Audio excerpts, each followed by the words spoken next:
month, but there seems no end to it. While several people continue to lose their lives, the destruction visuals continue to send shockwaves across the world. It all started with a deadly attack by Hamas in the Noah Music Festival in Israel. Times Now's Rishabh reports from Ground Zero. We are here at a site that was attacked on 7th of October 2023 in southern Israel. On that day, this place was hustling, bustling, singing, dancing. What remains at the Nova Festival site is now the photographs in remembrance of people who died, people who have been taken hostage and haven't returned till date. After 6 months, it's been 6 months, this site, which was that day a music festival, has become nothing more than or less than a graveyard. You can see the photographs all around this ground that remembers the people who were killed and the people who were kidnapped. What followed the terror attack was Operation Iron Sword, that is still ongoing for last 6 months. And as IDF say that it will only stop when Israel believe justice have been met. The war has killed over 40,000 people on both sides of the border. The terror attack killed here in Israel, while the Operation Iron Sword has been killing people on the other side. Remains to be seen how things unfold, but this is how 6 months later the Nova Music Festival site looks like. From Israel, Rishabh for Times Network. 6 months down the line, when we revisited the kibbutz Peri, one of the 22 kibbutz that were attacked by the militants of Hamas back on 7th of October, we met Ella. She is spokesperson at IDF. Ella, thank you for joining us on Times Now. We're here from India. If we may ask, you belong to this kibbutz. What happened back then and how the life has been in last 6 months? So on October 7th, as you know, Hamas started a surprise attack on Israel. In this kibbutz, 300 Nukhba forces terrorists came inside, burned houses, murdered people, kidnapped people. In some places, they even sexually assaulted people. But my family lived here, and 4 of my family members were murdered that day, and 7 of them were kidnapped into Gaza.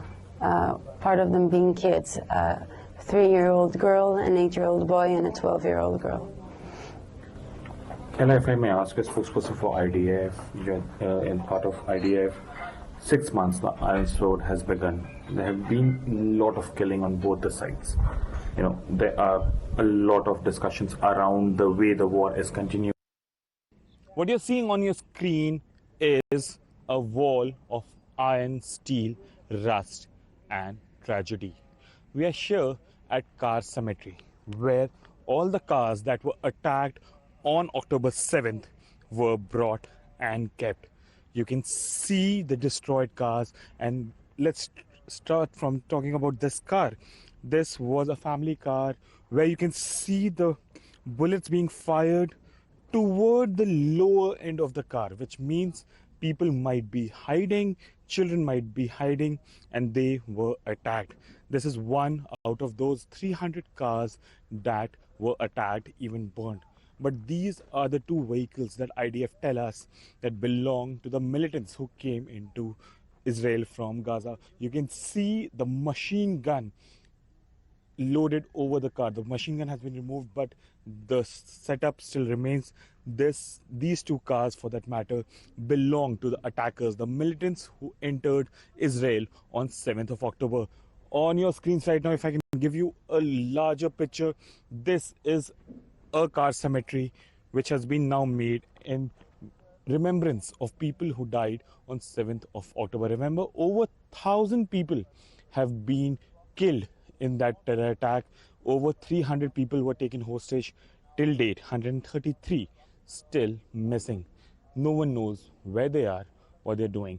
The war that followed this terror attack, the Iron Sword, the operation by Israelis, have killed more than 40,000 people in Gaza. The war still continues. The international bodies can debate, but this is what the tragedy looks like.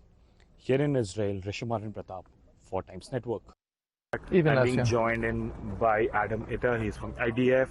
Adam, first of all, tell us something about yourself. Well, I'm the spokesperson of the Southern District of the Home Front Command. I'm on reserves almost from the beginning of the war.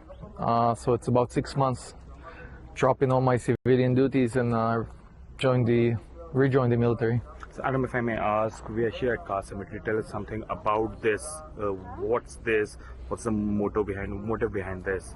So what you see behind me is a wall of iron, steel, and rust, comprised of 300 cars that were completely burned to the shield, as you could see, by the acts of the terrorists and the atrocities committed on October 7th. What you see here is part of the result, or a piece of the puzzle of what's happened on October 7th.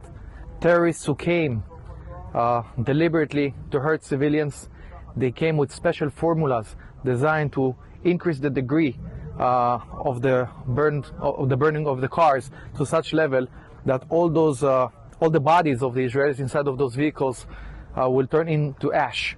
When those vehicles arrived here, the 300 of them, they came with tons of ash every day with a team of 30 people.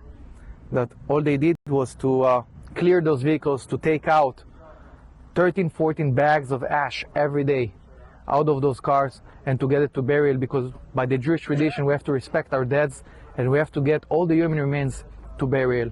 So it was a very, very hard task logistically and emotionally.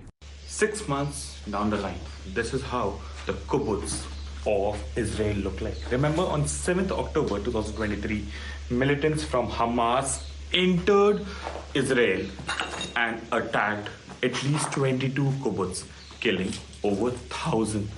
In this very kibbutz, where the population was about 1,070, hundreds were killed while 30 were taken hostage. 6 months later, 11 of them still missing. This house belongs to 70-year-old Viviana, who was a Canadian Jew. This house was attacked, burned down. It took IDF at least a month to realize that Viviana has been killed and not taken hostage. After a thief was found in the room, after DNA, it was clear that she has been killed. So this is how things look.